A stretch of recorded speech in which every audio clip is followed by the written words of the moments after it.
बिहार चुनाव के ऐलान से पहले ही राहुल गांधी बिहार में वोट अधिकार यात्रा कर रहे हैं और इसी वोट अधिकार यात्रा के दौरान राहुल गांधी के मंच से ही प्रधानमंत्री नरेंद्र मोदी की मां के खिलाफ आपत्तिजनक शब्दों का इस्तेमाल किया गया है। एक नहीं बल्कि दो बार गालियां दी गई हैं, जिस पर कांग्रेस तो चुप्पी साधे बैठी है। वहीं दूसरी तरफ राहुल गांधी के ऊपर FIR दर्ज हो गई है और जिस व्यक्ति मौलाना यानी कि जो मोहम्मद रिजवी है उसे गिरफ्तार कर लिया गया है, जिसे कांग्रेस का कार्यकर्ता बताया जा रहा है। सर, क्या कहेंगे इस पूरे मामले पर और क्या लग रहा है कि कितनी मुश्किलें अब कांग्रेस की बढ़ेंगी और राहुल गांधी की बढ़ेंगी जो बिहार में ये यात्रा कर रहे हैं? देखिए, राहुल गांधी की पोल तो अब खुल रही है।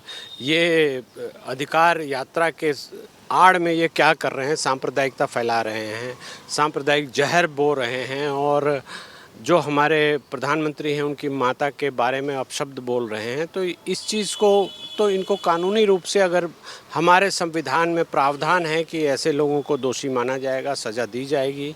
ये कॉन्स्पिरेटर हो सकते हैं, हो सकता है कि ये कहते हो कि तुम ये बोल देना, बाद में मैं कोई वक्तव्य नहीं दूंगा, ऐसा नहीं दूंगा। तो इसकी तहकीकात भी होनी चाहिए और मुझे लगता है कि जब वो अरेस्ट हो गया है जो बोलने वाला था, तो इनको भी अरेस्ट होकर इनकी कस्टोडियल इंट्रोगेशन होनी चाहिए और तब जाकर बात खुलेगी कि क्या हुआ था। आमने सामने जब उनको बैठा के बात की जाएगी, जब पूछा जाएगा, तब जाके पोल पट्टी खुलेगी कि ये क्या किसी साजिश के अंतर्गत ये किया था या ये सांप्रदायिकता को भड़काने का जो कांग्रेस का चरित्र है वैसे ही कर रहे थे। तो ये इस पे गहन जांच की आवश्यकता है मेरे हिसाब से। एक तरफ वहीं दूसरी तरफ ये कहा जा रहा है कि प्रधानमंत्री मोदी को गाली देने वाला व्यक्ति बीजेपी से जुड़ा हुआ था। इस तरीके की बातें कर रहे हैं राहुल गांधी की पार्टी के नेता। देखिए, वो तो कहेंगे, अनर्गल बातें तो उनको होता ही है कि बीजेपी का कार्यकर्ता था। कोई पुरानी फ़ोटो भी निकाल कर सोशल मीडिया से किसी भीड़ में वो खड़ा होगा, किसी बीजेपी के नेता के आसपास खड़ा होगा या किसी जिले के अधिकारी के साथ खड़ा होगा तो वो दिखा देंगे। लेकिन सच्ची बात तो ये है कि वो राहुल गांधी की रैली के मंच पे उसने ये अपशब्द बोले हैं और राहुल गांधी ने उसकी भर्त्सना नहीं की है। अभी भी उनको है कि वो बोलें कि ये इसने गलत बोला और इसके खिलाफ कानूनी कार्रवाई होनी चाहिए। अगर उन्होंने ऐसा नहीं बोला तो उसके मायने अलग अलग हैं। एक तो हो सकता है कि वो सांप्रदायिकता को भड़काना चाहते हैं, दूसरा ये भी हो सकता है कि वो कॉन्स्पिरेटर हो कि तुम बोल देना, मैं देख लूँगा। तो कॉन्स्पिरेसी की बात ज़्यादा लग रही है, तभी जाकर कोई इतनी 2 बार बोलेगा और ये राहुल गांधी साइलेंट रहेंगे। तो ये सीधा दिखाई दे रहा है कि ये क्या नेक्सस है और भारत की जनता को ये देखना होगा कि ये कैसे कैसे लुम्पेन एलिमेंट्स को, क्रिमिनल एलिमेंट्स को कांग्रेस अपने साथ यात्रा में, अधिकार रैली या जो भी रैली बना रहे हैं उस रैली की आड़ में ये कैसी कैसी हरकतें कर रहे हैं और कैसे कैसे लोगों को आगे चल रहे हैं लेकर। तो इस पर जनता को सोचना पड़ेगा और बिहार की जनता को तो विशेष रूप से इस पर सोचना पड़ेगा क्योंकि वहाँ चुनाव हैं अभी। सर, जिस तरीके से आज देश में जब भी चुनाव आते हैं हमेशा राजनेताओं का जो बात करने का लहजा है और जो भाषण में जिस तरीके से भाषा का इस्तेमाल किया जाता है, क्या लगता है कि लगातार स्तर गिरता जा रहा है राजनीति में कुछ नेताओं का? कुछ नेताओं का तो गिरता जा रहा है, बिल्कुल सही बात है। आप कहेंगे, आप देखेंगे जैसे जो क्या ये देश की डेमोक्रेसी के लिए ठीक है तमाम चीज़ें, या देश के राष्ट्र के लिए या जनता में इसके इन तमाम चीज़ों से क्या संदेश जा रहा है? देखिए, ये तो इनको तो रोका नहीं जा सकता क्योंकि पुराने जो नेता, कांग्रेस के जो खासकर नेता हैं, उनको ये लगता था कि हम तो राजकुमार हैं या हम तो राजा हैं, हमारे पिताजी, चाचा जी या हम पैसे देकर कैसे भी आकर नेता बन गए। तो ये शालीनता को वही भूलता है जो उद्दंड है, जिसने ये चीज़ शालीनता से कभी किया नहीं है। अब आप दूसरी पार्टी की बात करते हैं जहाँ की शालीनता होती है, उसको पार्टी वो पावर में भी है, बीजेपी की मैं बात कर रहा हूँ, पावर में भी है, फिर भी शालीनता से डिसिप्लिन्ड फोर्स के रूप में वो काम करते हैं और यही कारण है कि भारत की जनता ने उनको निरंतर जिताया भी है। मैं प्रशंसा उतने खुले शब्दों में इस तरह से नहीं कर पा रहा हूँ, कंपैरिजन करने के लिए कर रहा हूँ कि कांग्रेस के लोग एक तरफ कहाँ उद्दंड हैं, किस तरह की हरकतें करते हैं, दूसरा है कि एक डिसिप्लिन्ड पार्टी खड़ी है जो कि वोटर्स को के साथ काम करती है, वोटर्स के लिए काम करती है। तो ये सारी चीज़ें भारत की जनता को कंपेयर करके देखना होगा।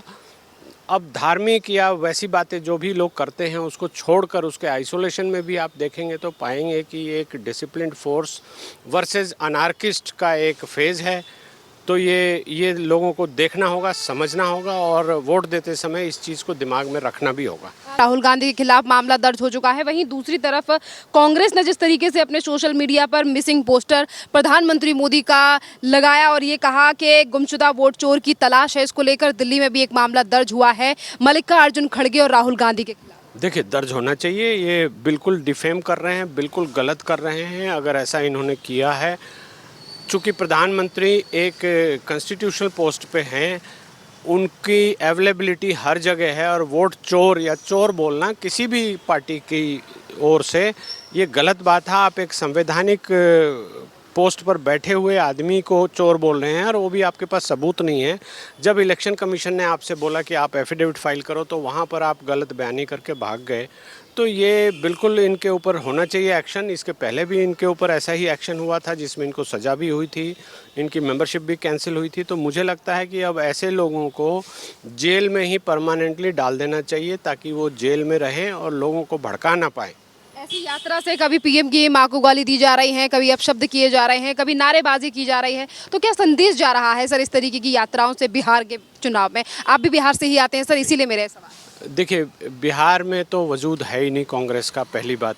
दूसरा ये है कि अब इस तरह से ये यात्रा की आड़ में बहुत सारी बातों को लेकर, बहुत सारी बातों को मिक्स करके और एसआईआर जो बिहार में हो रहा है उसकी आड़ में ये अपनी राजनीतिक रोटियां सेकना चाह रहे हैं और धार्मिक उन्माद को फैलाना चाह रहे हैं। तो ये बिहार की जनता इनको कभी भी अलाउ नहीं करेगी। मैं बिहार का मूल रूप से रहने वाला हूं, तो मैं जानता हूं कि बिहार के लोग राजनीतिक रूप से परिपक्व हैं और अगर आप गौर करेंगे तो पाएंगे कि 1967 के बाद से कांग्रेस की कोई भी फुल टर्म गवर्नमेंट बिहार में नहीं बनी है। तो ये एक बहुत बड़ी बात है और इस पर गौर करने की भी बात है। और सर इसी के साथ साथ अभी चुनाव आयोग के द्वारा इलेक्शन का डेट नहीं आई है और उससे पहले लगातार इस तरीके के बयान देना और जब चुनाव हो जाएंगे कभी ईवीएम तो कभी इलेक्शन कमीशन को ही जिम्मेदार ठहराना, ये तो करते ही यही है। जहाँ चुनाव जीत जाएंगे वहाँ ईवीएम को ब्लेम नहीं करेंगे, जहाँ चुनाव हार जाएंगे वहाँ पे ईवीएम को ब्लेम करना शुरू कर देंगे या वहाँ के जो अपोनेंट पार्टीज़ हैं उनके ऊपर वोट चोरी या पता नहीं क्या क्या अनर्गल बातें करना शुरू कर देंगे। तो ये तो जनता को अब दिखाई दे रहा है, एकदम साफ है ये। राहुल गांधी को अगर वोट चोरी दिखाई दे रही है तो वो क्यों नहीं कहते अपने तमाम सांसदों और खुद के पद से इस्तीफा क्यों नहीं देते? हाँ, उनको इस्तीफ़ा दे देना चाहिए जहाँ भी इस तरह की बात है। और सबसे पहले तो मैं पहले भी बोल चुका हूँ कि बेंगलोर में जो उन्होंने बोला कि ये कंस्टिट्यूंसी में फेक आईडी इलेक्शन कार्ड्स बने हैं, वोटर कार्ड बने हैं, तो उस पर उनको कार्रवाई करनी चाहिए क्योंकि कांग्रेस की गवर्नमेंट है वहाँ पर। तो उनको सबसे पहले अनाउंस करना चाहिए कि हम ऐसी गवर्नमेंट के द्वारा एक इन्वेस्टिगेशन कराएंगे, एफआईआर रजिस्टर कराएंगे। जिस कर्मचारी ने, जिन लोगों ने भी किया है उनके खिलाफ हम कानूनी कार्रवाई करेंगे। तो ये करना चाहिए इनको। मुझे नहीं लगता कि ये इस बात को करेंगे, इसके बदले ये घटिया राजनीति कर रहे हैं और कुछ नहीं कर रहे हैं। सर ईवीएम और इलेक्शन कमीशन कांग्रेस के टाइम से ही है तो क्या इन्हें लगता है कि आज ही ये दोनों चीज़ें खराब हो? हाँ, इनको लगता है जहाँ ये जीत जाते हैं वहाँ वो ख़राब भी नहीं होती, वहाँ इस्तीफ़ा भी नहीं देते, वहाँ ये भी नहीं कहते कि इलेक्शन कमीशन ने कोई गड़बड़ी की है या ईवीएम की गड़बड़ी है। तो ये तो दोहरे मानदंड हैं, उससे भी घटिया लेवल पे ये चले गए हैं अब तो। बहुत बहुत धन्यवाद सर।